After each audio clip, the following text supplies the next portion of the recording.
میں جب سرگودا گیا نا تو حضرت وہ مولانا عطا اللہ بنیالوی صاحب تھے وہاں سرگودا میں. میری عمر ہوگی اس وقت 17 18 سال. ان کے درس قرآن میں بیٹھتا تھا.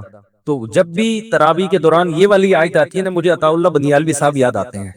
ایک بڑے خطیب ہیں سرگودا میں, بڑے لہک لہک کے بیان کرتے ہیں. کسی نے سنا ہے میرا خیال ہے یہاں کوئی بیٹھا ہوا ان کو جاننے والا. تو جب بھی یہ والی آیت آتی ہے نا ولا ينبئك مثل خبیر, تو وہی میری کیفیات بن جاتی ہیں جو ان کا درس سنتے ہوئے کیفیات. وہ کیا ہے؟ ان تدع, ہاں, یولج اللیل فی النہار و یولج النہار فی اللیل. اللہ نے اپنی حمد و ثنا کی ہے. اللہ وہ ذات ہے جو رات کو دن میں اور دن کو رات میں داخل کرتا ہے. وسخر الشمس والقمر, اور اس نے سورج اور چاند کو تمہارے کام میں لگا دیا. کل یجری لاجل مسمى, سب ایک خاص مدت تک کے لیے چل رہے ہیں. ذالکم اللہ ربکم, یہ ہے اللہ تمہارا پروردگار. لہو ملک, یہ اللہ مشرکین سے کہہ رہے ہیں کہ تمہارے معبود کچھ بھی نہیں کرتے اور جو کرنے والی ذات ہے وہ یہ سب کچھ کر رہی ہے. لہ الملک, اسی کے لیے بادشاہی ہے.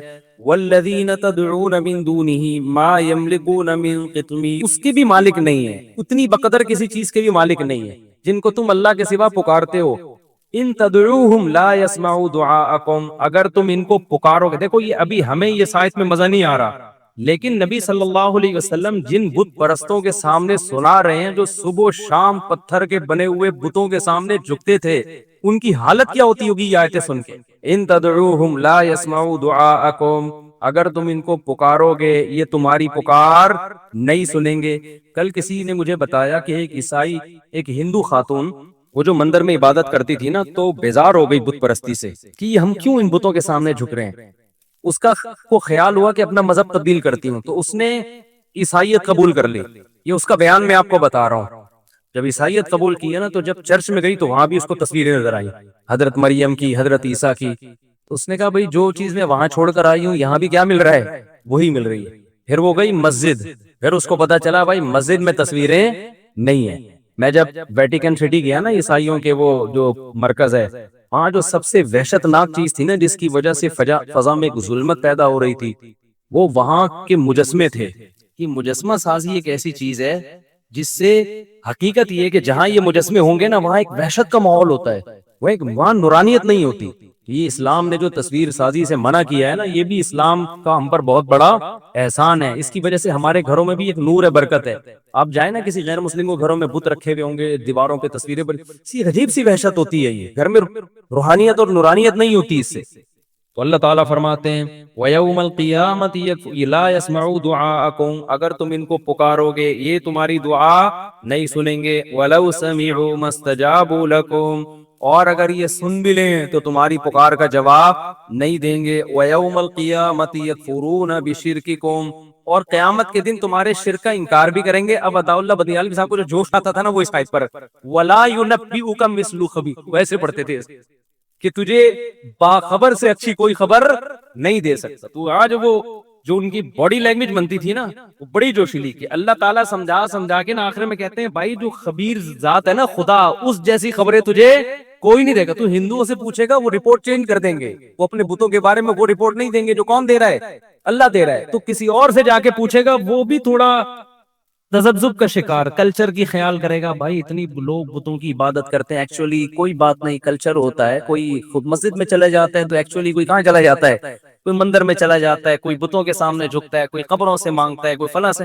ہر ایک اپنا کلچر ہوتا ہے. آہستہ آہستہ آ جائے گا. جیسے ہندو لوگ کیا کہتے ہیں بھی بچوں کو عبادت تو سکھاؤ نا, بڑے ہوں گے تو خود ہی سمجھ میں آ جائیں گے سچی مچی کا بھگوان کون سا اور جھوٹی موٹی کا بھگوان کون سا. لیکن اللہ کیا کہتے ہیں وَلَا يُنَبِّئُكَ مثل خبیر, کہ تجھے باخبر سے بہتر کوئی خبر نہیں دے گا. وہ بتا رہے کہ یہ ایسے لچڑ ہیں کہ تم ان کو پکارو گے سنیں گے نہیں کہ بول کیا رہے. تو دیکھو نا صدیوں تک ایک جگہ رکھا ہوا ہے, فٹ ہے.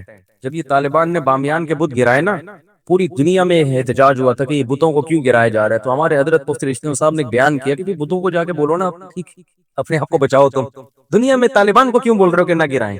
ڈائریکٹ بتوں کے جا کے سمجھاؤ یار تم بہت ہو گیا یار, 4000 سال سے تم مسٹنڈے بنے ہوئے کھڑے ہوئے ہو یہاں پہ, تم پر اب بم مارے جائیں گے تو کچھ ہلو جلو احتجاج کرو.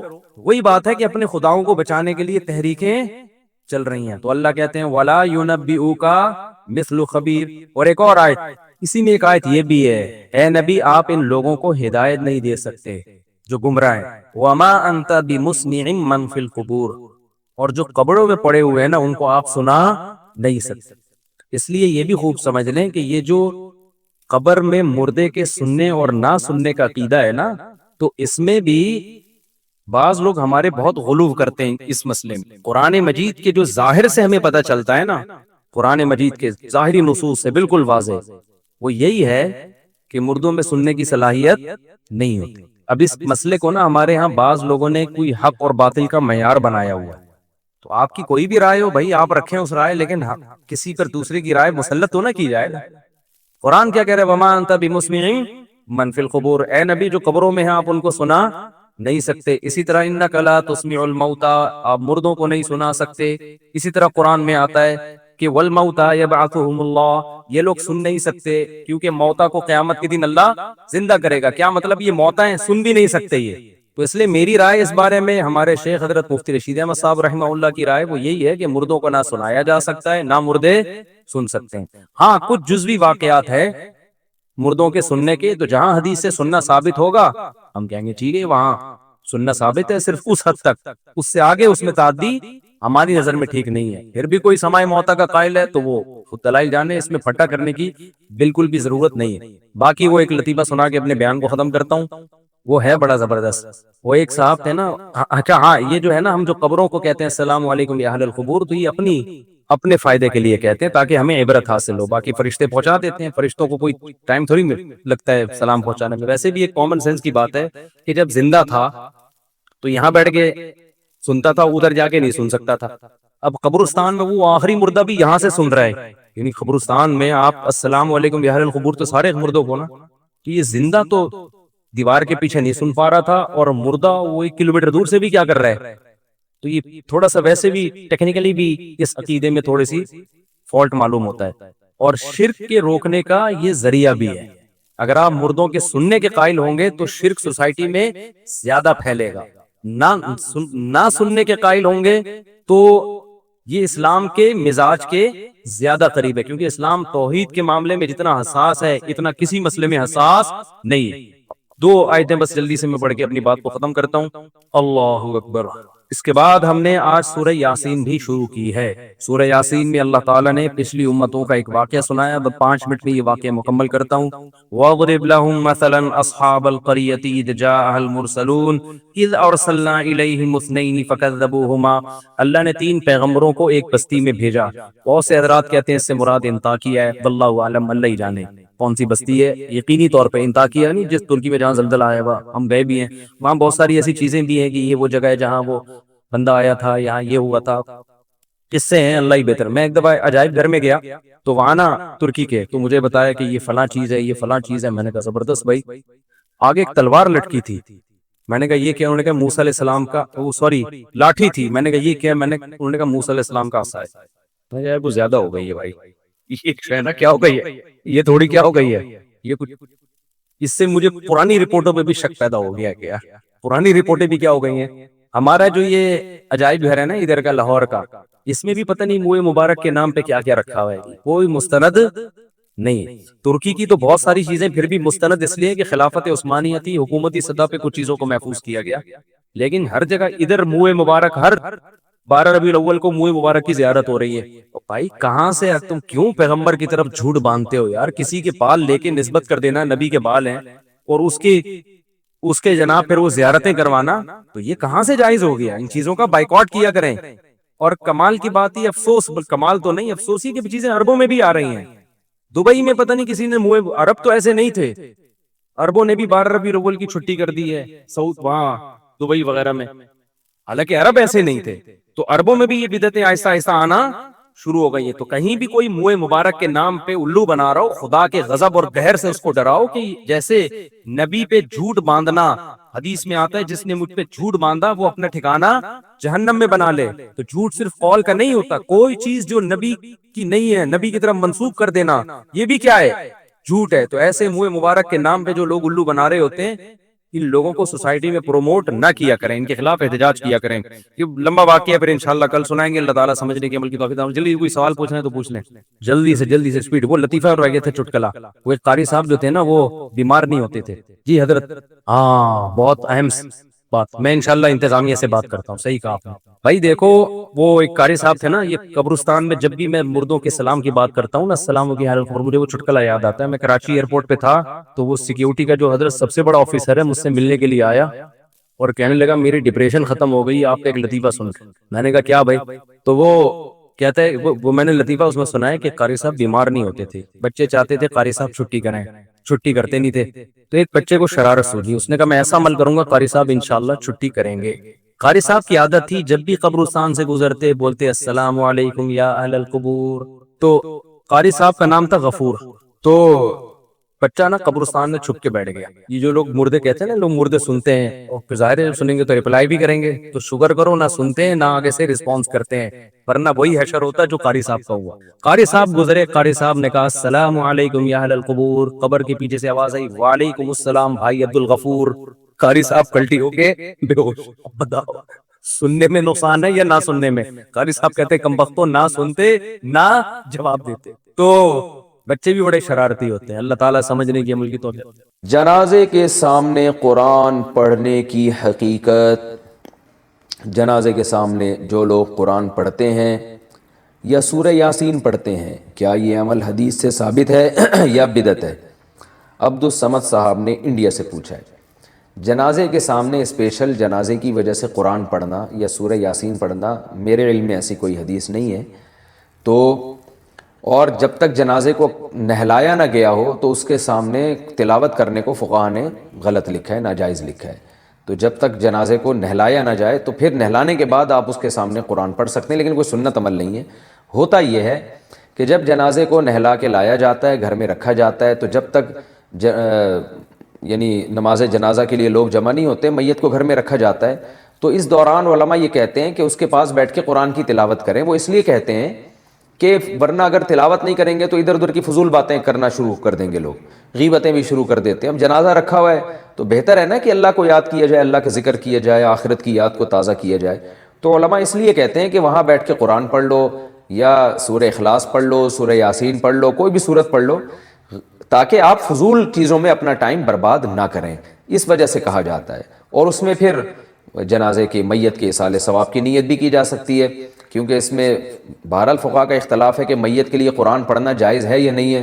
اور صدقے کے بارے میں تو ہمیں حدیث ملتی ہے کہ آپ صلی اللہ علیہ وسلم سے صحابیہ نے پوچھا فاتصدق عنہا، میری ماں کا انتقال ہو گیا میں صدقہ کروں؟ آپ نے فرمایا ہاں.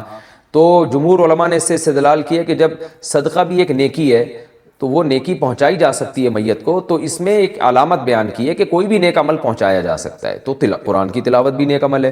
بعض فقہا کہتے ہیں کہ نہیں، صدقہ تو جائز ہے کیونکہ حدیث میں صدقے کا ذکر ہے، تلاوت کا ذکر نہیں ہے، لہذا تلاوت جائز نہیں. تو اختلاف رائے ہے اس میں. بر صغیر میں چونکہ فقہ حنفی کو فالو کیا جاتا ہے، اور میری رائے میں فقہ حنفی کی دلیل بہت مضبوط ہے، کیونکہ احادیث میں آپ صلی اللہ علیہ وسلم نے ہمیشہ اصول یہ رہا ہے کہ جزئیے کے ضمن میں کلیات سکھائے جاتے ہیں. جیسے قرآن میں آتا ہے نا لا تقل لہما اف، ماں باپ کو اف مت کرو، تو یہ ایک مثال ہے، مطلب یہ کہ تکلیف نہ دو. تو اسی طرح جو حدیث میں آتا ہے صدقہ کر سکتے ہو میت کے لیے، تو ایک مثال ہے، مطلب یہ کہ کوئی بھی نیکی کی جا سکتی ہے. اور دوسری بات یہ کہ حنفیہ کا جو قول ہے نا اس میں ذرا وسعت زیادہ ہے، اللہ کی رحمت کو آپ پھیلا دیتے ہیں کہ بھئی اگر میت کے لیے تلاوت بھی جائز ہونے کا ہم فتویٰ دیں گے تو اس سے اس بہانے لوگ تلاوت کریں گے، ثواب حاصل کریں گے، اور اللہ سے امید ہے کہ اللہ اس میت کو ثواب پہنچائے گا. تو اچھا ہے نا، اللہ کی رحمت سے اچھی امیدیں لگائیں. تو ویسے بھی شریعت کا مزاج ہے کہ جس چیز میں رحمت والا عنصر غالب ہو اس قول پہ آپ کو فتویٰ دینا چاہیے. یہ ہماری رائے ہے. اگر کوئی اس سے اختلاف کرتا ہے تو وہ اس کا اپنا مسئلہ ہے. تو اس لیے جنازے کے پاس قرآن پڑھنا الگ سے کوئی اس کی فضیلت ہمارے علم میں نہیں ہے حدیث میں، لیکن کہا اس لیے جاتا ہے کہ وہاں بیٹھ کے ادھر ادھر کی باتیں کرنے سے بہتر ہے کہ آپ قرآن پڑھ لیں. البتہ قرآن خوانی میت کے لیے یہ جائز نہیں ہے، کیونکہ قرآن خوانی کو کہتے ہیں کہ لوگوں کو قرآن پڑھنے کے لیے جمع کرنا. تو قرآن پڑھنے کے لیے جو جمع ہے نا، تو اجتماعی عمل کے لیے ثبوت ضروری ہے. یہ خوب ذہن میں رکھیں. جیسے آپ اپنے طور پر 2 نفل کبھی بھی پڑھ لیں جائز ہے، لیکن اگر آپ لاؤڈ سپیکر میں اعلان کرتے ہو یا کارڈ چھپواتے ہو یا منادی کراتے ہو آؤ میں اشراق کے 2 نوافل پڑھ رہا ہوں، تمام حضرات سے گزارش ہے کہ مسجد میں آ جائیں، اب یہ اجتماعی عمل بن گیا، یہ بدعت ہو جائے گا. تو اجتماع کے لیے آپ کو دلیل کی ضرورت ہے، اس لیے علماء کہتے ہیں کہ اجتماعی قرآن خوانی یہ بدعت عمل ہے، کیونکہ یہ ایصال ثواب کے لیے آپ ایک عبادت کر رہے ہیں، اور اجتماعی سطح پہ تو ہمیں نہیں ملتا صحابہ کرام میں کہیں کسی نے کبھی اجتماع کیا ہو۔ حضرت ابو بکر کا انتقال ہوا، کہیں نہیں ملتا کہ حضرت عمر نے تمبو لگایا ہو اور سب لوگوں کو جمع کر کے ان کی قرآن خوانی کی ہو۔ حضرت عمر کی شہادت ہوئی تو کہیں نہیں ملتا کہ حضرت عثمان نے ان کے لیے قرآن خوانی کی ہو، یہ ثابت نہیں ہے، اور اس پر علماء کے فتاوی بھی موجود ہیں۔ البتہ برکت کے لیے قرآن خوانی ایک الگ چیز ہے، برکت کے لیے یعنی مکان دکان کی برکت میں جو قرآن خوانی ہے وہ عبادت نہیں ہے، وہ از قبیل رقیہ ہے، رقیہ دم، تو اس کے لیے ثبوت کی ضرورت نہیں ہے۔ لیکن بہرحال بعض علماء اس کو بھی بدعت اس لیے کہتے ہیں، بدعت تو نہیں یعنی بدعت کی تائید کا ذریعہ بنتی ہے، تو بعض علماء کہتے ہیں کہ اس زمانے میں برکت کے لیے بھی قرآن خوانی نہیں کرنی چاہیے، بلکہ برکت کے لیے گھر کے اپنے لوگ مل کے قرآن پڑھ لیں یا نماز پڑھ لیں یا دعا مانگ لیں۔ لیکن بہرحال اگر کوئی برکت کے لیے قرآن خوانی کرواتا بھی ہے تو اس کی بہرحال گنجائش موجود ہے، احتیاط اسی میں ہے کہ اس کو ترک کیا جائے، کیونکہ لوگ ایصال ثواب اور برکت والی قرآن خوانی میں فرق محسوس نہیں کرتے، تو وہ دونوں کے ایک ہی سمجھتے ہیں، اس سے پھر بدعت کی تائید ہوتی ہے۔ ہم نے کئی دفعہ یہ سنا ہے کہ عرش سے اور کعبے سے بھی وہ مٹی بہتر ہے جو نبی کے قبر مبارک میں آپ کے بدن پر لگی ہوئی ہے، اس پر وضاحت فرما دیں۔ یہ مسئلہ پورا میں دلیل کے ساتھ پورا تیار کر کے جہلم پہنچا تھا کہ انجینئر کے سامنے بیٹھ کے بات کروں گا تاکہ 2 منٹ میں دودھ کا دودھ اور پانی کا پانی ہو جائے۔ علماء دیوبند کا یہ عقیدہ ہے المہند المفند میں کہ نبی صلی اللہ علیہ وسلم کے جسد اطہر سے جو مٹی ٹچ ہو رہی ہے وہ عرش سے افضل ہے۔ دیکھو کچھ عقیدے اسلام کے بیسک اور بنیادی عقیدے ہیں، انجینئر نے اس مسئلے میں اتنی دھاندلیاں کی ہیں، اتنی کلابازیاں کھائی ہیں نا کہ وہ میں لے جا کے اسی کے سامنے پہلے تو میں نے اس کے کلپ سنانے تھے کہ تم خود ایک جگہ دعوے پہ ٹکتے نہیں ہو، اتنی لمبی لمبی پھینکی ہے۔ اس نے کہا یہ عقیدہ علماء دیوبند کا گڑھا ہوا ہے، تو میں نے جہلم میں اس کو پہلے کلپ چلانا تھا کہ یہ عقیدہ علماء دیوبند کا ایجاد کردہ ہے اس کے سامنے کہ آپ نے یہ کہا ہے۔ وہ کہتا ہے ظاہر ہے، کہتا کہا ہے، کیونکہ میں پورا نوٹ کر کے گیا تھا، لیپ ٹاپ میں اس کے سارے کلپ بھی نکال کے رکھے ہوئے تھے۔ وہ مکرتا تو میں اسی کے سامنے اس کا کلپ سناتا، پھر میں بتاتا کہ گڑھا ہوا وہ چیز ہوتی ہے جو ایجاد کردہ ہو۔ تو یہ علماء دیوبند سے پہلے کتنے بزرگان دین، محدثین، فقہا کا یہ عقیدہ چلا آ رہا ہے، حتیٰ کہ قاضی عیاض بہت بڑے محدث گزرے ہیں، انہوں نے تو اس پر اجماع نقل کیا ہے کہ اس پر امت کا اجماع ہے کہ نبی کی قبر کی مٹی وہ عرش سے افضل ہے۔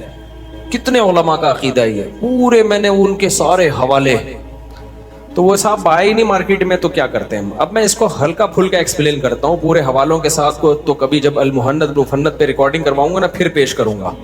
ابھی تو ظاہر ہے میں جو فوراً سوال آتا ہے اس کا جواب دے دیتا ہوں۔ میں اس کا جواب یہ ہے کہ دیکھو کچھ عقیدے اسلام کے بیسک اور بنیادی عقیدے ہیں، ان میں 2 رائے نہیں ہو سکتی۔ انجینئر نے یہ بھی دعویٰ کیا کہ عقیدہ اصولی ہی ہوتا ہے، یہ خود ایک لمبی پھینکی ہے۔ عقیدوں کی بھی 2 قسمیں ہیں، کچھ عقیدے اسلام کے بنیادی عقیدے ہیں، ان میں اختلاف رائے کی اجازت نہیں ہے، جیسے اللہ کا ایک ہونا اور پیغمبر کا آخری نبی ہونا، عقیدہ تقدیر ہے، اور جنت اور جہنم کا وجود، یہ سب اسلام کے بیسک عقیدے ہیں، ان میں کوئی اختلاف کرے گا تو اسلام سے ہی خارج ہے۔ کچھ عقیدے ایسے ہیں جس میں اسلام نے واضح تعلیمات نہیں دیں، ان میں انسان اجتہاد کر سکتا ہے، واضح تعلیمات نہیں دی اس میں 2 رائے ہو سکتی ہیں۔ اب یہ جو عقیدہ ہے کہ اللہ نبی کی قبر کی جو مٹی جو آپ کے جسم سے ٹچ ہو رہی ہے یہ عرش سے افضل ہے، یہ علماء دیوبند کے نزدیک اسلام کے بنیادی عقیدوں میں سے نہیں ہے۔ علماء دیوبند کی رائے یہ کہ جو یہ عقیدہ رکھے وہ بھی ٹھیک ہے، اور جو یہ عقیدہ رکھے کہ عرش یہ مٹی سے افضل ہے وہ بھی ٹھیک ہے۔ ہمارا رائے یہ ہے کہ یہ والا یہ زیادہ ٹھیک ہے کہ عرش قبر کی مٹی یہ عرش سے افضل ہے۔ علماء دیوبند کا یہ عقیدہ نہیں ہے کہ یہ عقیدہ رکھنا فرض ہے، وہ کہتے ہیں یہ اسلام کے بنیادی عقائد میں سے نہیں ہے، کیونکہ اس کے بارے میں ہمیں صریح نصوص نہیں ملتی۔ تو جب صریح نصوص نہیں ملتی ہیں کوئی بھی رائے رکھ سکتے ہو۔ اب انجینئر علی مرزا نے دعویٰ کیا ہے کہ یہ عقیدہ قرآن و سنت کے خلاف ہے، تو قرآن کی کوئی ایک آیت یا نبی کی کوئی ایک حدیث بتا دو جس سے پتہ چلتا ہو کہ عرش مٹی سے افضل ہے۔ ایسی بھی کوئی حدیث ہمارے پاس موجود نہیں ہے۔ میں جب جہلم میں سامنے جا کے بیٹھتا تو میں انجینئر کو کہتا کہ تم نے یہ دعویٰ کیا کہ عرش افضل ہے مٹی سے، تو اس افضلیت پہ کوئی آیت پیش کر دو. قیامت آ جاتی وہ اس پہ کوئی آیت پیش نہیں کر سکتا تھا. تو تمہارے جو عقیدہ ہے اس پہ بھی تو تمہارے پاس کوئی دلیل نہیں ہے. انجینئر کا عقیدہ یہ ہے نا کہ عرش مٹی سے افضل ہے، تو بھائی اس پہ کوئی آیت پیش کرو، تو اس پہ کوئی آیت پیش نہیں کرتا. اس کا مطلب تم نے جو عقیدہ رکھا ہوا ہے اس پہ بھی تمہارے پاس کوئی دلیل نہیں ہے. پھر میں اس کا لیپ ٹاپ پہ کلپ چلاتا کہ تم نے جو آیت پیش کی ہے نا اس کا بھی ترجمہ ہمیشہ کی طرح تم نے غلط کیا ہے. ڈنڈیاں مارنے اور غلط ترجمے کرنے پر تم چیمپئن ہو. وہ بہت ہوشیار تھا، سامنے بیٹھا نہیں، اس کو پتا تھا یہ بندہ آیا ہے خالی نہیں آیا ہوگا، ٹھیک ہے نا، مال لے کر آیا ہوگا یہ. تو میں لیپ ٹاپ میں اس کا کلپ ہم نے رکھا ہوا تھا اور ساتھیوں کے ذمہ لگائے ہوئے تھے جیسے میں یہ بولوں تو تم نے یہ کلپ چلانا ہے. تو ہم نے سامنے چلانا تھا، کیمرے میں بھی کرنا تھا یہ آپ کیا ارشاد فرما رہے ہیں. تو اس نے وہ والی آیت بھی غلط پڑھی ہے، اذا لابتغوا الی ذی العرش سبیلا. اس آیت کو بھی غلط پڑھا ہے، پروننسیشن یعنی پڑھنے میں بھی ماشاءاللہ غلطیوں کے ماسٹر ہیں. تو اور ترجمے میں بھی گڑبڑ کی ہے. تو یہ جو آیت ہے نا کہ عرش کی فضیلت، تو ہم عرش کی فضیلت کے منکر نہیں ہیں، افضلیت کے منکر ہیں. عرش کی فضیلت پر تو قرآن کی بہت ساری آیتیں ملیں گی آپ کو. فضیلت الگ چیز ہے، افضلیت الگ چیز ہے. دیکھو موسیٰ کی فضیلت پر قرآن میں بہت سی آیتیں ہیں یا نہیں ہیں؟ ابراہیم، موسیٰ علیہ السلام اور ابراہیم علیہ السلام کی فضیلت پر قرآن میں بہت ساری آیتیں ہیں یا نہیں؟ افضلیت کے نبی سے بھی افضل تھے، اس پر کوئی ایک آیت بھی ہے بھائی؟ افضل کہتے ہیں دوسرے کے مقابلے میں، یعنی تمام پیغمبروں کے مقابلے میں. ابراہیم علیہ السلام فضیلت والے ہیں، تمام پیغمبروں کے مقابلے میں افضل نہیں ہیں. تمام پیغمبروں کے مقابلے میں افضل محمد صلی اللہ علیہ وسلم ہے. تو عرش کی فضیلت کا کوئی منکر نہیں ہے. کیا عرش قبر کی مٹی سے افضل ہے یا افضل نہیں ہے؟ نہ اس کے نہ ہونے پر کوئی قرآن و سنت میں دلیل ہے، نہ ہونے پر کوئی دلیل ہے. جب نہ ہونے پر ہے نہ ہونے پر ہے تو پھر جو عقیدہ رکھ لو. سمجھ رہے ہو؟ کوئی بھی عقیدہ اس میں قرآن و سنت کے خلاف نہیں ہے. اب ایک عقلی دلیل رہ جاتی ہے جو انجینئر نے دی ہے، جو انجینئر جیسے لوگ دیتے ہیں، وہ یہ کہ بھائی نبی کی قبر کی مٹی افضل اس لیے کہی جاتی ہے نا کہ نبی کی مٹی جسم سے ٹچ ہوتی ہے. تو عرش کس سے ٹچ ہوتا ہے؟ اللہ سے. تو ٹچ ہونے کی بیس پر اگر فضیلت دی جائے گی تو عرش کو دی جائے گی. اس کا جواب میں پہلے دے چکا ہوں، یہ لیکن ڈھیٹ لوگ بہت ڈھیٹ ہے. اس کا جواب انجینئر ہی کے کلام میں موجود ہے. اگر میں جہلم میں اس کے سامنے بیٹھتا، وہ مجھے بیٹھنے دیتا، تو میں اسی کا کلپ چلاتا کہ تم خود اس کے قائل ہو. اس نے خود اپنے کلپوں میں یہ اعتراف کیا ہے کہ عرش پر اللہ ہے لیکن اس کی کیفیت ہمیں معلوم نہیں ہے. اس کو یوں نہیں بیان کیا جا سکتا کہ عرش اللہ کی ذات سے ٹچ ہو رہا ہے، یہ کیفیت بیان نہیں کی جا سکتی ہے. اللہ عرش پر ہے کما ہو اللہ اقم بشانی ہی، جیسے کہ اس کی شان ہمیں نہیں پتا، جبکہ جو مٹی جسم سے ٹچ ہو رہی ہے اس کی کیفیت ہمیں معلوم ہے. تو یہاں ٹچ ہونا یقینی ہے، وہاں کا کیفیت مجہول ہے. اس لیے یہ 100% دلیل بنتی نہیں ہے کہ عرش کو اس بیس پہ ترجیح دی جائے کہ وہ اللہ سے ٹچ ہو رہا ہے. بھائی اس کی تو ٹچ ہونے کی کیفیت ہم بیان نہیں کر سکتے، یہاں ٹچ ہونے کی کیفیت ہم بیان کر سکتے ہیں. اس لیے اب یہ مبہم ہو گئی بات. تو اب نتیجہ ایک ہی نکلے گا، عرش بھی اللہ کی مخلوق جو بہت فضیلت والی، اور پیغمبر کی کے جسم سے جو مٹی ٹچ ہو رہی ہے وہ بھی اللہ کی مخلوق، وہ بھی بہت فضیلت والی. تو اللہ کی ایک مخلوق کو اگر کوئی اللہ ہی کی دوسری مخلوق پر ترجیح دے تو نہ یہ بدعت ہے، نہ یہ گمراہی ہے، نہ یہ شرک ہے. اللہ پہ ترجیح دیں گے تو شرک ہوگا. اللہ پہ کون ترجیح دے رہا ہے بھائی کہ نبی اللہ سے افضل یا نبی کی مٹی اللہ سے افضل؟ اللہ سے تھوڑی. ہم کس سے ترجیح دے رہے ہیں؟ عرش سے. تو عرش بھی تو مخلوق ہے نا اللہ کی، اللہ نے بنایا. پیغمبر کو بھی کس نے بنایا؟ اللہ نے بنایا. اور اس مٹی کو جو پیغمبر سے ٹچ ہو رہی ہے اس کو کس نے بنایا؟ تو آپ اللہ کی ایک مخلوق کو اللہ کی دوسری مخلوق پہ فضیلت دیں تو اس سے یہ کہاں لازم آتا ہے کہ ہم اللہ کی توہین کر رہے ہیں یا پیغمبر کا مقام اللہ سے بھی بڑھا رہے ہیں؟ نہ پیغمبر کا مقام اللہ کی مخلوق سے بڑھا رہے ہیں، اور پیغمبر کے جسم سے ٹچ ہونے والی مٹی کو ایک اللہ کی مخلوق پہ فضیلت دے رہے ہیں ہم. تو لہذا دلیل نہ ادھر ہے قرآن و سنت میں واضح، نہ ادھر ہے. لہذا کوئی بھی عقیدہ رکھ لے اس میں تو علماء دیوبند اس کو گمراہ نہیں سمجھتے. اب سوال پیدا ہوتا ہے کہ علماء دیوبند نے یہ والا عقیدہ پھر کیوں رکھا؟ بھائی جب دونوں عقیدے رکھے جا سکتے ہیں تو علماء نے اس کو ترجیح کیوں دی؟ اس کی وجہ یہ کہ علماء دیوبند فرقہ پرست نہیں ہے، انہوں نے کوئی نئے فرقہ نکالا نہیں. انہوں نے کہا جو سارے شافعی، حنبلی، مالکی، حنفی، جتنے بھی مجتہدین، ائمہ، محدثین گزرے، چونکہ سب کا یہی عقیدہ تھا، لہذا ہم بھی کیا رکھتے ہیں؟ یہی عقیدہ رکھتے ہیں. 1.5 اینٹ کی مسجد نہیں بناتے ہم. جن کو 1.5 اینٹ کی مسجد بنانے کا شوق ہے انہوں نے کہا نہیں یہ والا نہیں ہے. حتیٰ کہ ابن تیمیہ رحمہ اللہ جو اتنے متشدد اور سخت سمجھے جاتے ہیں، انہوں نے بھی اس عقیدے میں صرف اتنا اشکال کیا ہے کہ اجماع کا دعویٰ محل نظر ہے، بس کہ اس پہ یہ کہنا کہ عرش قبر کی مٹی یہ عرش سے افضل ہے، اس پہ اجماع کا دعویٰ کرنا محل نظر ہے. لیکن ان سے پہلے جتنے علماء گزرے ہیں انہوں نے تو اجماع کا دعویٰ کیا ہے بہت سونے. تو یہ عقیدہ تو، اور آپ جاؤ، آپ کہتے ہیں یہ علماء دیوبند کا ہے، عرب کا بھی یہی ہے. آپ جاؤ وہاں کویت کی جو علماء کی کمیٹی ہے، یہ سارے ریفرنسز میں نے نکال کے رکھے ہوئے تھے رجسٹر میں، ابھی بھی پڑے ہوئے ہیں میرے پاس، ضائع نہیں، بکری نے نہیں کھائے، وہ بھی پڑے ہوئے ہیں. ہمارے پاس ٹائم نہیں ہے نا، تو جیسی ٹائم ملے گا انشاءاللہ ہم اس کو ڈالیں گے. ٹائم اس لیے نہیں ہے کہ ہم فارغ ہیں، ہم اس لیے کہ ہم اور دوسرے کاموں میں مشغول ہیں، وہ بھی دین ہی کے کام ہیں.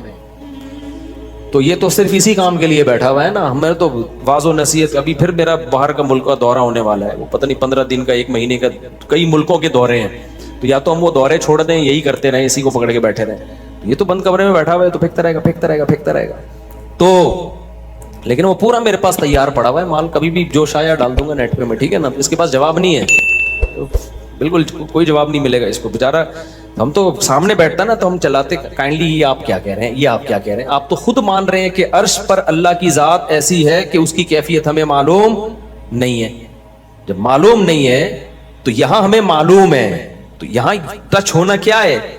میں بھی اسی کا قائل ہوں کہ اللہ عرش پر ہے، لیکن کما ہوا لائق بشانی، اس کی کیفیت میں ہم پڑھتے ہی نہیں ہیں، بس اللہ عرش پر ہے، ہمیں نہیں پتا کیسے.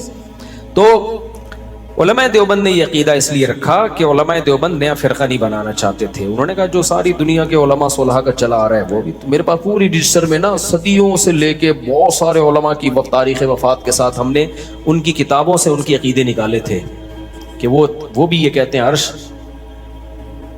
قبر کی مٹی عرش سے افضل، فلاں بھی یہ کہتا ہے، فلاں بھی یہ، پورا صدیوں سے. اور یہ محدثین ہیں، ان کے خلاف انجینئر ایک لفظ نہیں بول سکتا، سمجھ رہے ہو. تو اور آپ جاؤ کویت کے جتنے علماء، ہم نے وہ کویت کے علماء کی کمیٹی ان کے دارالفتہ سے بھی نکالا، انہوں نے بھی یہی کہا کہ نبی صلی اللہ علیہ وسلم کے، وہ تو آج کے علماء ہیں، وہ تو دیوبندی نہیں کہلاتے اپنے آپ کو. وہ عرب کا بھی یہی ہے کہ بھائی قبر کی جو مٹی ہے یہ عرش سے افضل. البتہ سلفی علماء نے اس میں اختلاف کیا، وہ بھی سعودی عرب کے چند سلفی، سارے سلفی بھی نہیں. تو ہماری نظر میں وہ بھی گمراہ نہیں ہے، کیونکہ یہ عقیدہ اسلام کے بنیادی عقیدوں میں سے ہے نہیں. لیکن انجینئر تو اجماع کے لفظ پہ ہی مار کھا جائے گا، کیونکہ اس کا کلپ ہم لے کر گئے تھے، اس نے خود کہا کہ امت گمراہی پہ جمع نہیں ہو سکتی، اجماع خود دلیل ہوتا ہے. تو ہم نے خود اس میں نقل کیا ہے کہ فلاں فلاں صدی کے عالم نے اس پر اجماع نقل کیا ہے کہ اجمعوا، امت کا اجماع اس مسئلے پر. ایک مسئلہ یہ. اسی طرح یہ حیات النبی کے مسئلے میں بہت ڈنڈیاں ماری انجینئر نے. بھائی المہند علی المفند میں یہ لکھا ہوا ہے کہ نبی صلی اللہ علیہ وسلم قبر میں حیات ہیں، دنیاوی زندگی اور برزخی زندگی کے ساتھ. اس پہ اس نے کہا لو دنیاوی کہہ دیا، واہ بہت مذاق اڑایا. تو اس کا کلپ میں خود چلاؤں گا. میں جب گیا تھا نا جہلم، اس کا کلپ لے کے گیا تھا کہ اس نے کہا ہے کہ جسمانی حیات کے ساتھ زندہ ہے. تو آپ کا جو جسمانی کا مطلب ہے وہی ہمارا مطلب دنیاوی سے ہے. سمجھ رہے ہو کہ نہیں سمجھ رہے؟ اصل میں برزخی حیات ہے نبی کی، لیکن اس کو تشبیہ دی گئی ہے دنیاوی حیات سے. کیوں؟ اس لیے کہ اس حیات کا اس جسد اطہر سے تعلق ہے. کس نوعیت کا تعلق ہے یہ ہمیں معلوم نہیں ہے، کیونکہ بہت پاورفل برزخی حیات ہے، اس لیے اس کو دنیاوی سے تشبیہ دی گئی ہے. عین دنیاوی نہیں قرار دیا گیا اس کو. اس پر علماء دیوبند کی تصریحات ہیں کہ عین دنیاوی نہیں ہے، دنیاوی سے تشبیہ دی جا رہی ہے. تو اگر آپ کو اس تشبیہ پر اشکال ہے تو میں انجینئر سوال کروں گا کہ آپ کا کلپ میرے پاس موجود ہے، اس میں آپ کہہ رہے ہو جسمانی حیات کے ساتھ.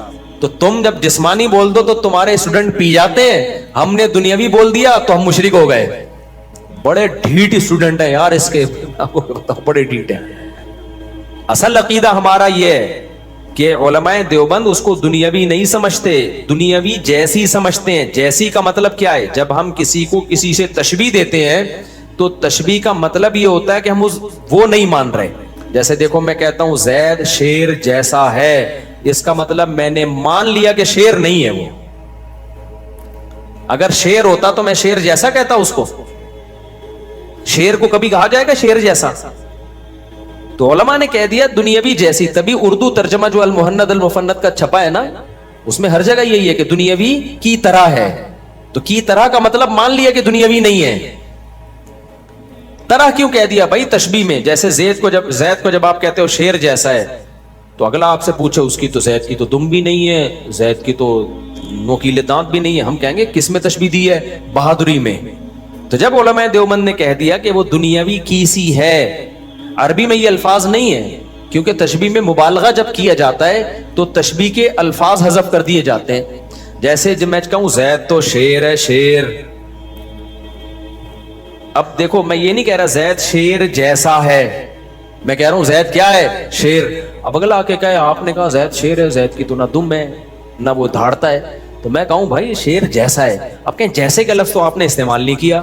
میں کہوں گا بھائی میں تشبیہ میں مبالغہ کر رہا ہوں، بہت بہادر ہے، گویا کہ شیر ہے، لیکن حقیقت میں شیر نہیں ہے. تو علماء دیوبند نے نبی صلی اللہ علیہ وسلم کی قبر میں حیات کو برزخی کہا ہے، لیکن تشبیہ دنیاوی سے دینے کے لیے حرف تشبیہ کو حذف کر دیا تاکہ مبالغہ پیدا ہو. اردو ترجمے میں اس کی وضاحت کر دی ہے کہ دنیاوی کی طرح ہے وہ. اب علماء دیوبند سے آپ پوچھیں کہ آپ نے دنیاوی کی طرح قرار دیا، اس کا مطلب کیا ہے؟ تو علماء دیوبند بتائیں گے بھائی پہلا مطلب تو یہ کہ دنیاوی ہے نہیں. اگر ہوتی تو ہم کی طرح تھوڑی کہتے، برزخی تھوڑی کہتے پھر ہم اس کو.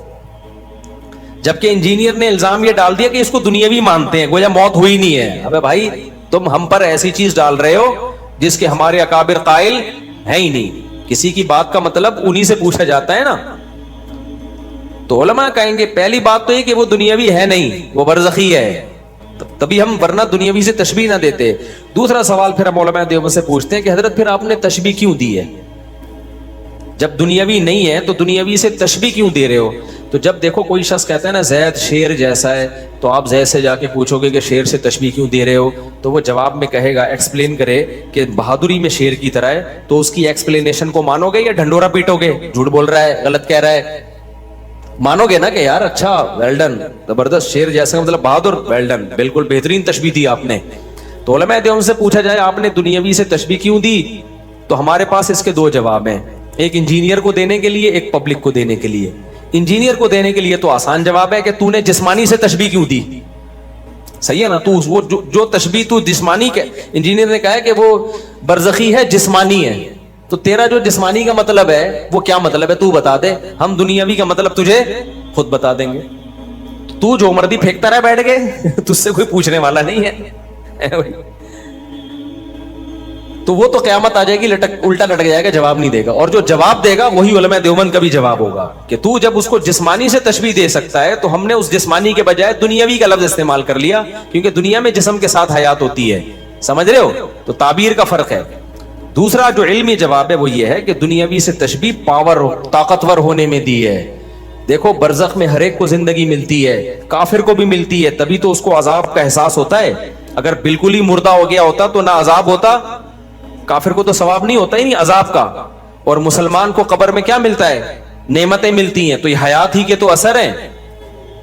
بالکل گمسم ہو جانا، مر کے بالکل فنا ہو جانا، یہ تو کافروں کا عقیدہ ہے. ہم تو کہتے ہیں برزخ میں انسان کو حیات ملتی ہے، جیسے فرعون کو بھی حیات ملی ہے برزخ میں. اللہ کہتے ہیں پانی میں گیا، داخل کہاں ہوا ہے؟ آگ میں.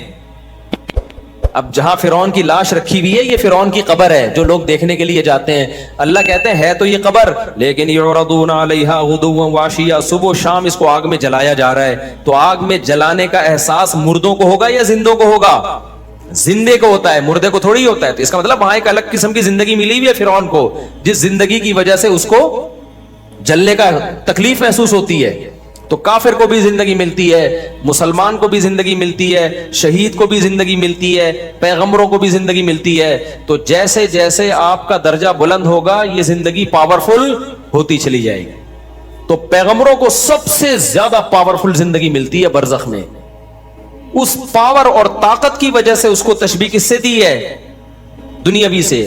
یہ بتانے کے لیے کہ نبی صلی اللہ علیہ وسلم کو جو قبر میں حیات ملی ہے اس حیات کا اس جسم سے بہت پاورفل تعلق ہے, کمزور تعلق نہیں ہے, بہت پاورفل. اور پاورفل تعلق تو دنیاوی زندگی میں ہوتا ہے, اس لیے اس کو دنیاوی سے تشبیہ دے دی کہ بہت طاقتور تعلق ہے, وہ کمزور تعلق نہیں ہے. اور اسی قبر اثر میں اس کا تعلق ہے. اس تعلق کی نوعیت کیا ہے, قسم کیا ہے, یہ ہمیں معلوم نہیں ہے. اس کی مثال ہے قرآن کہتا ہے شہداء زندہ ہیں لیکن تمہیں شعور نہیں ہے. تو جب شہید زندہ ہوگا تو پیغمبر زندہ نہیں ہوں گے قبر میں؟ شہید, پیغمبر کا مقام شہید سے کم ہوتا ہے, زیادہ ہوتا ہے. تو پیغمبروں کی یہ حیات دلالت النص سے ثابت ہے. تو اس لیے علماء دیوبند کا عقیدہ کیا ہے بھائی, پیغمبروں کی زندگی قبر میں برزخی ہے. تشبیہ کس سے دی جا رہی ہے؟ دنیاوی کی طرح ہے. وہ جس کو انجینئر نے تشبیہ دی ہے جسمانی ہے.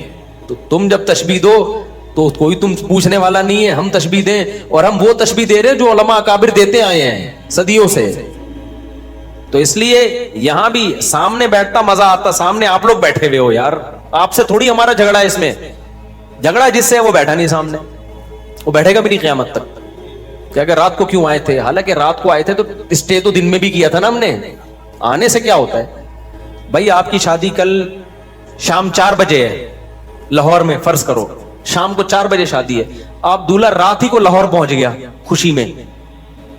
اب لڑکی والے رشتہ توڑ دیا, رات کو کیوں آئے تم, رات کو کیوں آئے؟ وہ بولے گا بھائی آیا رات کو, شادی تو 4 بجے ہی ہوگی نا دن میں.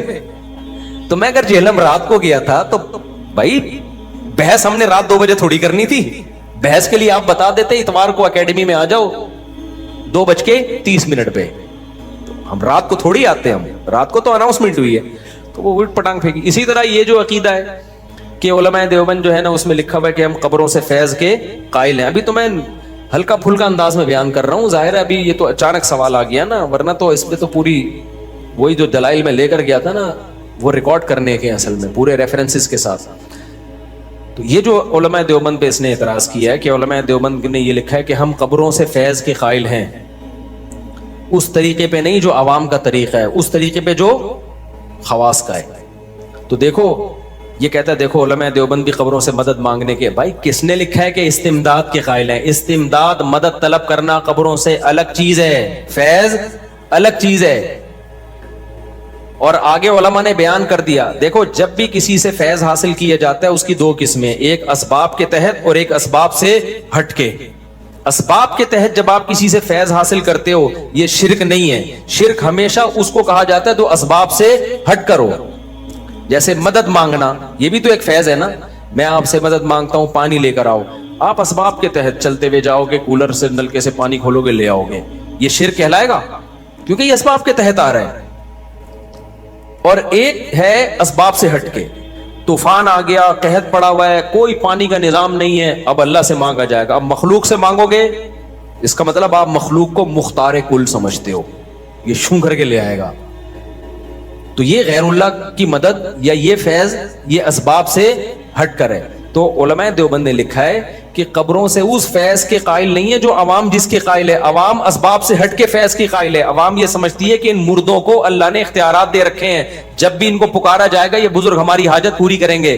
اگر علماء دیوبند کا یہ عقیدہ ہوتا تو توحید کے سب سے بڑے علمبردار علماء دیوبند نہ ہوتے. کبھی کسی دیوبندی کو دیکھا قبروں سے جا کے مانگ رہا ہے؟ اور اگر آپ کتابوں کے ریفرنس دے دو نا, انجینئر صاحب ہو سکتا ہے فلاں دیوبندی قبر پہ مانگ رہا تھا, تو بھائی ہم اس کے پابند نہیں ہے, غلط کر رہا تھا, ہم سے پوچھ کے تھوڑی کر رہا ہے. یہ تھوڑی کہ کوئی بھی دیوبندی اٹھ کے کچھ بھی کر لے تو آپ علماء دیوبند کو بدنام کرنا شروع کر دو. جو محنت المفنت کا عقیدہ ہے اس کے مطابق قبر سے مانگنا حرام ہے. تبھی میں تو علماء دیوبند کا بہت ہی ادنا سا شاگرد ہوں, کبھی آپ نے ہمیں دیکھا قبروں سے مانگتے ہوئے؟ تبلیغی جماعت تو علماء دیوبند کی بنائی ہوئی جماعت ہے نا, کبھی ان کو دیکھا قبروں سے مانگتے ہوئے؟ تو اس میں لکھا ہوا ہے کہ اس طریقے پہ نہیں جس طریقے پہ عوام قائل ہے. عوام اسباب سے ہٹ کے قائل ہے, ہم اس فیض کے قائل ہیں جو اسباب کے تحت, اور اسباب کے اندر قبر کا فیض یہ قرآن و سنت سے ثابت ہے. اب دیکھو حضرت عمر رضی اللہ تعالیٰ عنہ نے وصیت کی, حضرت عائشہ سے سفارش کی مجھے کہاں دفن کیا جائے؟ نبی کے ساتھ. کیوں؟ تاکہ نبی کی قبر پہ جو اللہ کی رحمتیں پڑیں گی وہ مجھ پہ بھی ہوں. تو یہ بھی تو قبر کا فیض ہے. سمجھ میں آ رہی کہ آدمی کے ساتھ ہم دفن ہو تاکہ اس قبر کا فیض ملے. فیض ملنے کا مطلب کیا ہے آپ کو نہیں پتا, ہم سے پوچھو. فیض ملنے کا مطلب جو اسباب کے تحت جو اللہ دے گا, یہ بزرگ نہیں دیں گے کہ بھائی اللہ ان کی قبر پہ جو رحمت بھیجے گا وہ رحمت ہماری قبر پہ بھی ہوگی. تو یہ بھی تو فیض کی ایک قسم ہے. ہم اس قسم کے قائل ہیں جو اسباب کے تحت ہو, جو اسباب سے ہٹ کر ہے اس فیض کے ہم قائل نہیں ہیں جو شرک کی طرف انسان کو لے کے جاتا ہے. سمجھتے ہو کہ نہیں سمجھتے؟ اسی طرح حدیث میں آتا ہے فزورها فإنها انی نہیتکم عن زیارت القبور فزورها فإنها تذکر الآخرہ. قبروں کی زیارت کیا کرو, اس سے آخرت کی یاد تازہ ہوتی ہے. تو ہم قبرستان فیض حاصل کرنے کے لیے جاتے ہیں. وہ فیض ہمیں کیا ملتا ہے؟ آخرت کی یاد تازہ ہوتی ہے. یہ فیض ہے یا نہیں ہے؟ یہ بھی تو فیض ہے. جب آپ قبر پہ جاؤ گے کون یاد آئے گا؟ تو یہ اسباب کے تحت فیض ہے. تو علماء دیوبند اس فیض کے قائل ہیں جس کی کوئی لاجک ہو اور اسباب کے تحت ہو. جو اسباب سے ہٹ کے فیض ہے اس کے ہم قائل نہیں ہیں. ہوتے تو ہم قبروں میں جاتے ہیں, ہم تو قبروں سے روکتے ہیں لوگوں کو. ہم تو شب برات میں نہیں جانے دیتے جب ساری دنیا جا رہی ہوتی ہے. نہیں آئی بات میرا خیال ہے. میں نے تو فالج والے کا واقعہ سنا ہے نا, میرے پاس آیا کہ میرا آدھا دھڑ فالج زدہ ہے, میں ایک بزرگ کی قبر پہ جانا چاہ رہا ہوں. تو مجھے بہت لوگوں نے کہا مزار پہ جاؤ گے تو یہ ہو جائے گا. میں نے کہا جس کی قبر پہ جاؤ گے ان کے تو دونوں دھڑ کام نہیں کر رہے, وہ تمہارا آدھا دھڑ کیسے ٹھیک کریں گے؟ تو ہمارے اکابر کا تو یہ عقیدہ ہے. کبھی دیکھو مولانا شلبی تھانوی کی قبر پہ کوئی گیا ہو دعائیں مانگنے ان سے؟ سادہ سی قبر ہے. جتنے میرے اکابر ہندوستان میں, ایک بالش قبر اور بالکل سادہ. دارالعلوم کورنگی چلے جاؤ, جامع رشید کا قبرستان ہے قریب میں, وہاں چلے جاؤ, کسی قبر پہ آپ کو کوئی مدد مانگتا ہوا نظر نہیں آئے گا. تو آپ ایک چیز علماء دیوبند کے کھاتے میں کیوں ڈال رہے ہو جس سے وہ بری ہیں؟ ہاں کتابوں سے آپ واقع نکال سکتے ہو, فلاں نے یہ کیا, فلاں نے. بھائی ہم اس کو غلط قرار دیتے ہیں بغیر کسی تعویل کے. جس نے کیا وہ خود ذمہ دار ہے, چاہے کوئی بھی ہو, کائن من کان. اچھا, بعض دفعہ علماء دیوبند میں سے بعض سے ایسے کام ثابت ہیں جو شرک نہیں ہیں لیکن شرک کا ذریعہ ہے وہ, تو اس کی ہم حوصلہ شکنی کرتے ہیں چاہے کتنے بڑے بزرگ سے ہو. ہم کہتے ہیں یہ شرک تو نہیں ہے, اس کی تعویل ہو سکتی ہے, لیکن چونکہ شرک کا ذریعہ ہے لہذا وہ بزرگ زندہ ہوتے تو ہم ان کی خدمت میں جا کے کہتے کہ حضرت آپ وہ کام کر کے چلے گئے کہ ہمیں تو پتہ ہے. جی اچھا بھائی اوپر سے ویڈیو نہ بنائیں. تو ہم جو ہے نا ان سے یہ کہتے, بزرگ زندہ ہوتے, ہم کہتے حضرت آپ نے جو کام کیا ہے یہ اگرچہ شرک نہیں ہے لیکن شرک کا ذریعہ ہے, تو کائنڈلی آپ یہ کام نہ کریں. ہم ان کا مذاق نہ اڑاتے. مذاق اسے نہیں اڑاتے کہ کسی بھی شخص کے اچھے اور برے ہونے کا فیصلہ 2-4 باتوں سے نہیں کیا جاتا. اللہ بھی نہیں فیصلہ کرے گا, اللہ بھی اعمال کو تولے گا. ہمارے بعض اکابر ایسے ہیں ساری زندگی توحید کی دعوت میں گزری, 2-4 کام ان سے ایسے ہوئے کہ وہ بے احتیاطی پر مبنی تھے. وہ زندہ ہوتے تو ہم کہتے حضرت یہ نہیں کرنے کا کام, لیکن ان دو بے احتیاطیوں کی وجہ سے ہم ان کو مشرک, کافر, بدعتی, گمراہ کہنا شروع کر دیں. یہ آپ کا حوصلہ ہے کیونکہ آپ کے یہاں اکابر ہوتے نہیں ہیں, روحانی باپ ہوتے نہیں ہیں. جن کے یہاں ہوتے ہیں وہ اتنی جلدی باپ سے دستبردار نہیں ہو جاتے. لوگ کہتے ہیں نا کہ جب کوئی بدعتی یہ کام کرے تو آپ اس کی تعویل نہیں کرتے, اور آپ کے بزرگ کرے تو تعویل کرتے ہو. بھائی ہمیں پتہ ہے ہم جس بزرگ کے بارے میں تعویل کرنے وہ توحید پرست تھے, ساری زندگی توحید کی دعوت دی. اس سے ایک کام اگر احتیاط کے خلاف ہوگا اس کی تعویل کی جائے گی. اور جو بدعتی ہے وہ تو اپنی قول کی تعویل پہ خود ہی راضی نہیں ہے, وہ تو راضی نہیں ہے. آسان مثال سے بات سمجھاتا ہوں. دیکھو ایک آدمی ہمیشہ کہتا ہے اللہ مشکل کشا اللہ سے ہوتا ہے, اللہ کے غیر سے نہیں ہوتا. جیسے تبلیغ والے صبح شام حاجی عبدالوہاب صاحب کی دعوت ہی یہی تھی, اللہ سے ہوتا ہے اللہ کے غیر سے نہیں ہوتا. کسی دن وہ بیٹھ کے کہنے لگے کہ فلاں مشکل کشا ہے, تو فوراً آپ ان پہ فتویٰ نہیں لگاؤ گے, آپ کہو گے یہ تو اللہ کو مشکل کشا مانتے ہیں. تو آپ حاجی عبدالوہاب صاحب سے جا کے پوچھو گے حضرت ہمیشہ تو ہم نے آپ سے یہ سنا کہ صرف اللہ سے ہوتا ہے, آج آپ کے منہ سے یہ لفظ نکلا ہے کہ فلاں بھی مشکل کشا ہے. تو وہ کہیں گے بھائی مشکل کشا میں نے اس معنی میں نہیں کہا جس معنی میں عوام کہتی ہے. مشکل کشا کا مطلب وہ ڈی ایس پی صاحب ایسے ہیں کہ جب بھی علاقے کے مسائل کے لیے جاؤ تو وہ مشکل آپ کی حل کر دیتے ہیں. فوراً پولیس کو, اور وہ ڈی سی ڈپٹی کمشنر ہیں, اور وہ فوراً واٹر پمپ والوں کو فون کرتے ہیں وغیرہ وغیرہ کر کے. اس معنی میں نے مشکل کشا کہا ہے. تو ہم ان سے یہی کہیں گے کہ حضرت آئندہ یہ لفظ استعمال کرنے میں آپ احتیاط کریں. پھر ہم پبلک ہمارے پاس آئے گی جی آپ کے حاجی عبدالوہاب صاحب نے مشکل کشا کہا, تو ہم کہیں گے بھائی ان کا یہ مطلب نہیں تھا. لوگ کہیں گے اچھا پھر کسی بدعتی کا بیان آئے جو صبح و شام قبروں پہ لوگوں کو سجدے کرواتا ہو اور کہتا ہو یا رسول اللہ مدد کہو، یا علی مدد کہو، ایک دن وہ کہہ دے علی مشکل کشائیں، تو ہم فوراً کیا لگا دیں گے؟ فتویٰ۔ اب اگلا ہم سے کہہ رہے ہیں حاجی عبد الوہاب صاحب نے مشکل کشا کہہ دیا تھا تو بات کو گھما دیا، یہ مطلب، اور وہ مشکل کشا کہہ رہے تو فوراً فتویٰ۔ تو ہم کہیں گے بھائی وہ مشکل کشا کا وہ مطلب بتا ہی نہیں رہا جو ہم اس کی تعویل کر رہے ہیں۔ وہ کہہ رہے یہ تعویل میں نہیں مانتا، میں سچی مچی میں مشکل کشا مانتا ہوں، سمجھ رہے ہو؟ میں مانتا ہوں کہ وہ مشکلات حل کرتے ہیں، اللہ نے ان کو اختیارات دے رکھے ہیں۔ تو ایسے آدمی کی کون تعویل کرے گا جو خود تعویل کرنے پر راضی نہ ہو؟ دیکھو ایک موٹا آدمی نے ایک دبلے سے آدمی کو دھکا دیا مذاق کی نیت سے، توہین کی نیت سے، گرا کے اس کو چوٹ لگ گئی۔ اب وہ دبلا کھڑا ہوا، اب وہ انتقام نہیں لیتا تو لوگ بے عزتی کریں گے، یار تیرے کو دھکا دے کے گرا دیا اور تو انتقام بھی نہیں لے رہا۔ انتقام لیتا ہے تو ایک اور دھکا آئے گا۔ تو اس دبلے نے ہوشیاری سے کام لیا، اس نے کہا کہ یہ آپ نے مذاق کیا، یہ سنجیدگی سے دھکا دیا۔ اس کا خیال تھا وہ کہے گا میں نے مذاق کیا ہے تو میں کہہ دوں گا ہاں ہاں مذاق کیا، نکل جاؤں گا میں۔ تو اس نے اس دبلے نے موٹے سے پوچھا آپ نے مذاق کیا، یہ سنجیدگی سے دھکا دیا ہے؟ تو اس نے کہا میں نے سنجیدگی سے جان بوجھ کر تجھے تکلیف پہنچانے کے لیے، ذلیل کرنے کے لیے دھکا دے کے نیچے گرایا، کر لے کیا کرنا ہے۔ اس نے کہا اچھا ہو گیا سنجیدگی سے کیا، ورنہ میں اس قسم کے مذاق برداشت کرتا نہیں ہوں، اور یہ کہہ کے نکل گیا۔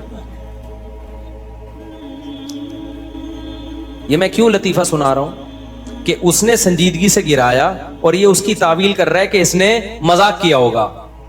تو جس کی تعویل کر رہا ہے نا وہ اس تعویل پہ راضی نہیں ہے، وہ کہہ رہا ہے نہیں میں نے مذاق کیا ہی نہیں ہے۔ تو اب ہم تعویل کریں گے کہ مذاق کیا ہے؟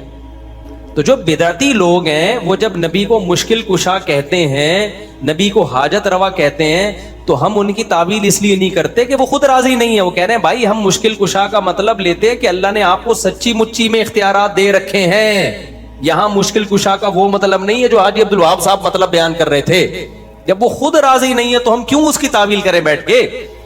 تو یہ فرق ہے علماء میں، علماء دیوبند میں اور بدعتی لوگوں میں، کہ بدعتی تعویل پہ راضی نہیں ہے، اور اگر وہ تعویل کر رہا ہے تو ہم قبول کریں گے، اب بھی تیار ہے۔ اگر کوئی بدعتی کہتا ہے نا علی مشکل کشائیں، تو ہم تبھی تو کہتے ہیں فوراً فتویٰ نہ لگاؤ مشرک ہونے کا، اس سے پوچھو اس کا مطلب کیا ہے۔ اگر وہ مطلب یہ بیان کرتا ہے کہ مشکل کشا کا مطلب یہ نہیں ہے کہ اللہ نے آپ کو اختیارات دے رکھے تھے، یہ دے رکھے ہیں، بلکہ مشکل کشا کا مطلب یہ ہے کہ صحابہ کو جب بھی کوئی مشکل آئی میدان جنگ میں علی نے ایسی جنگیں لڑی کہ فتح ہو گئی، اس معنی میں مشکل کشا ہے، تو ہم اس بدعتی کو کافر نہیں کہیں گے، لیکن یہ کہیں گے کہ کائنڈلی آپ الفاظ استعمال کرنے میں احتیاط، ایسے موقع پہ مشکل کشا کہا نہیں جاتا، اس سے لوگوں کو وہم ہوتا ہے۔ ہم تو اس کی بھی تعویل کریں گے اور کر رہے ہیں، تبھی تو ہم بدعتیوں کو کافر نہیں کہتے، تعویلات ہی تو کر رہے ہیں ہم بیٹھ کے۔ تو یہ نہیں ہے کہ ہم اپنے اکابر کچھ بولے تو تعویل کریں، دوسرا بولے تو تعویل نہ کریں، نہ نہ نہ، کر رہے ہیں تعویل، تبھی ہم کسی کو کافر نہیں کہتے۔ لوگ یا علی مدد کے نعرے لگا رہے ہیں، ہم پھر بھی کہتے ہیں اس سے مطلب پوچھو۔ تو اسی طرح میرے بھائی علماء دیوبند کسی قبر سے مدد طلب کرنے کے قائل نہیں ہے، اور اگر کسی نے یہ کام کیا ہے، کتابوں میں کوئی واقعہ ملتا ہے، تو اس عالم سے پوچھا جائے گا آپ کا مطلب کیا تھا، جو مطلب بیان کرے اس کو قبول کیا جائے گا، اور اگر نہیں بیان کرتا تو اس پہ کافر ہونے کا فتویٰ لگایا جائے گا۔ تو اس میں ہم کسی کو نہیں چھوڑتے، توحید پہ تھوڑی ہم کسی کو بھی نہیں معاف کرتے، اور یہ ضرور کہیں گے کہ حضرت آپ نے بے احتیاطی کی ہے۔ تو اس لیے علماء دیوبند کے جو عقیدہ لکھا ہوا ہے، قبر سے فیض لکھا ہوا ہے، استمداد نہیں لکھا ہوا کہ مدد طلب کرنے کے قائل ہیں۔ فیض الگ چیز ہے، اور وہ فیض جس میں انہوں نے لکھ دیا کہ جس کے خواص قائل ہیں۔ خواص کس کے قائل ہیں؟ اس فیض کے جو اسباب کے تحت ہو۔ عوام میں چونکہ شرک بہت تھا ہندوستان میں، اس لیے انہوں نے وضاحت کر دی کہ وہ فیض نہیں ہے جس کے عوام قائل ہیں، عوام قبروں سے مدد طلب کرنے کے قائل ہے۔ تو علماء دیوبند لکھ رہے ہیں کہ ابے وہ والا فیض نہیں ہے جو بدعتی لوگ کرتے ہیں، اس کے بعد بھی انجینئر کہہ رہے ہیں کہ ان کے عقیدے شرکیاں ہیں۔ تم پاگل ہو، پھر تمہارے دماغ میں کیا ہے؟ نیگیٹیوٹی ہے۔ یہ سوال اس کو سیدھا کرو۔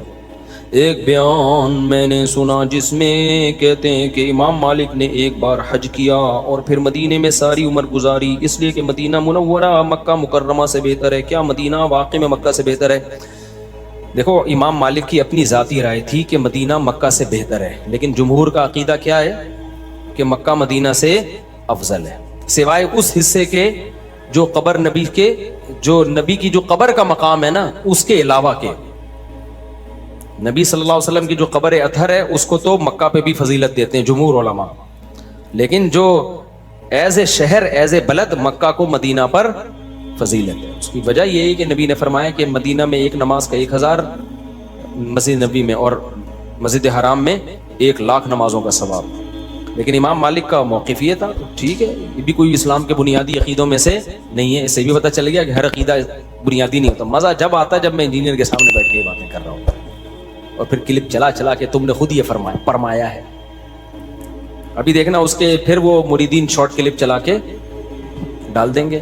ابھی ایک مرید نے پھر اس کی بدتمیزی کی ہے، پھر میرا آدھا کلپ چلایا ہے جس میں لوگوں سے کہہ رہا ہوں کہ شوہر یہاں پر اور بیوی امریکہ میں، 5-10 سال ہو گئے، بچہ پیدا ہوا تو حلالی ہوگا، ناجائز نہیں ہوگا، اور اگر ناجائز ہے تو شوہر کہے کہ میرا بچہ نہیں ہے، انجینئر کو یہ کہنے کی اجازت نہیں ہے کہ تیرا بچہ نہیں، اس کا بچہ نہیں ہے، کیونکہ انجینئر اگر یہ کہے گا تو پھر اس کا مطلب اس کی بیوی پہ آپ زنا کی تہمت لگا رہے ہو، اور زنا کی تہمت جب لگتی ہے تو 4 گواہ لانے پڑتے ہیں۔ ان تمام باتوں کا جواب انجینئر صاحب بھی پی گئے اور انجینئر کا اسٹوڈنٹ بھی پی گیا۔ ان کے پاس بس ایک ہی جواب ہے کہ آپ غیر مسلموں میں اسلام کا مذاق اڑا رہے ہو، غیر مسلم کیا کہے گا، میاں بیوی اتنا دور بچہ کیسے ہو گیا؟ تو غیر مسلم آنے دو، اکثر غیر مسلم آپ سے زیادہ سمجھدار ہوتے ہیں، ان کو میں سنبھال لوں گا۔ اب دلائل کا جواب دلائل کی دنیا میں دو۔ بخاری کی صحیح حدیث ہے جس میں آتا ہے کہ زانی کا بچہ نہیں ہوگا، اس میں یہ تھوڑی ہے کہ اگر زانی کا ہے تو ہوگا، نہیں ہے تو نہیں۔ صاف حدیث میں کیس آیا کہ زنا سے بچہ پیدا ہوا، نبی نے فرمایا نہیں، پھر بھی کس کا ہوگا؟ باپ کا ہوگا۔ ہاں باپ کو اجازت ہے نفی کرے کہ میرا نہیں ہے، جب باپ نفی کرے گا تو اسلام کہتا ہے اتنے آرام سے نفی نہیں ہوگی۔ اس کا مطلب تم بیوی کو کیا کہہ رہے ہو؟ زانیہ کہہ رہے ہو۔ زانیہ کا مطلب 4 گواہ نہیں ہے تو لعان کرو، عدالت میں جا کے قسمیں اٹھاؤ۔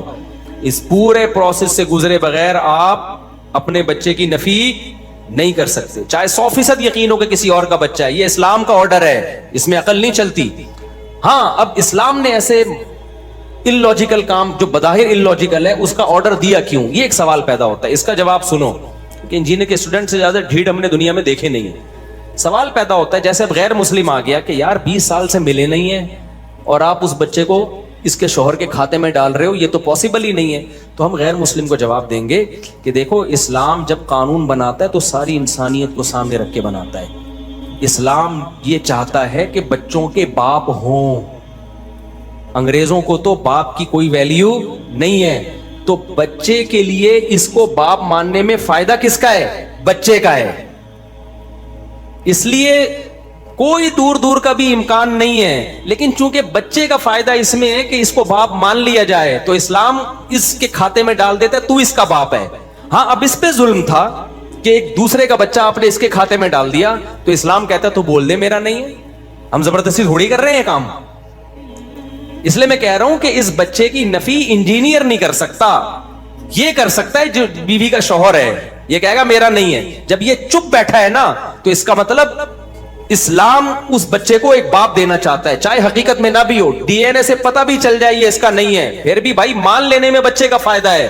تو بچے کے فائدے کے پیش نظر اسلام نے اس اللاجیکل بات کو لاجیکل قرار دے دیا ہے۔ کچھ چیزیں اللاجیکل ہوتی ہیں، اسلام کہتا ہے اس کا فائدہ بہت ہے اس لیے لاجیکل ہی ہے وہ۔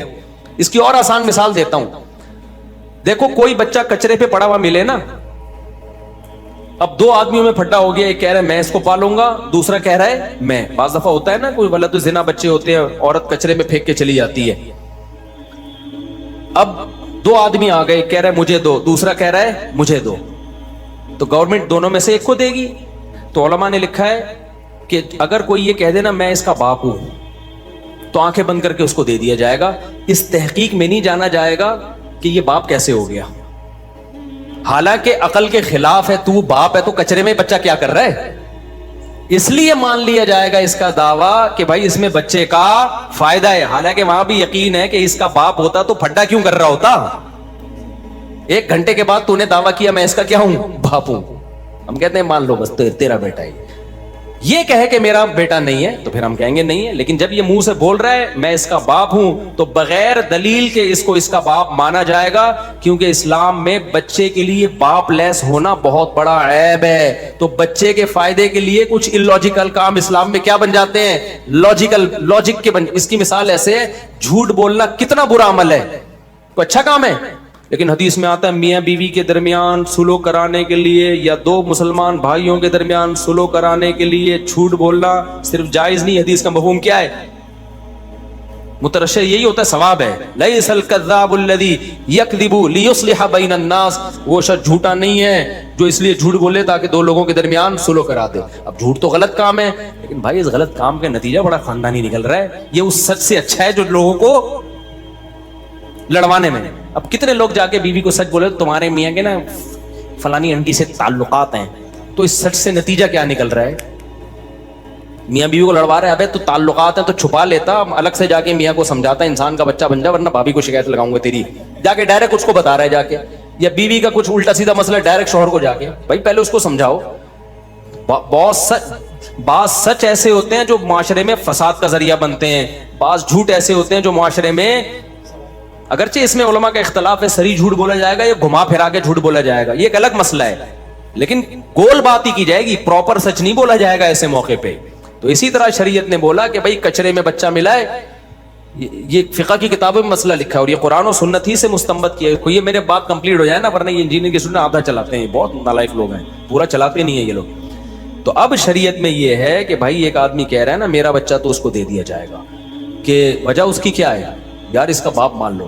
سوال پیدا ہوتا ہے اس میں اوریجنل باپ کا تو مسئلہ ہوگا، تو بھائی ہم کہتے ہیں اوریجنل آئے نا، کوئی اور دعویٰ کرے کہ میرا ہے، پھر ہم اس سے دلیل، دونوں سے دلیل مانگیں گے، پھر ڈی این اے بھی ہوگا، بہت کچھ ہوگا. جب تک اوریجنل باپ خاموش ہے تو بچے کو باپ لیس ہونے سے بچانے کے لیے کس کے کھاتے میں ڈال دیں گے؟ جو دعویٰ کر رہا ہے اس کے کھاتے میں ڈال دیں گے. ہم سمجھتے ہو؟